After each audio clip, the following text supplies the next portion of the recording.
আসসালামু আলাইকুম ওয়া রাহমাতুল্লাহি ওয়া বারাকাতুহু। আজকে রবিউল ইসলাম কোরআন শরীফ ধরছে ছোট্ট বাচ্চা। আপনাদের কাছে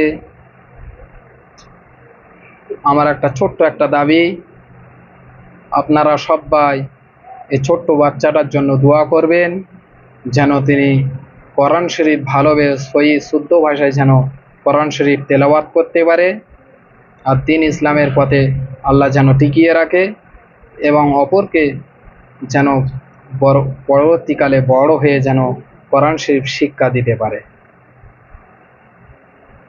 এই ব্যাচটা পড়াই আমি মনিরুল মোল্লা। আজকে এই রবিউল ইসলামকে কোরআন শরীফ ধরানো হয়েছে। ছোট্ট মাসুম বাচ্চা, কয়েক বছর বয়স, 7-8 বছর কি বছর 5-7 বয়সে হবে।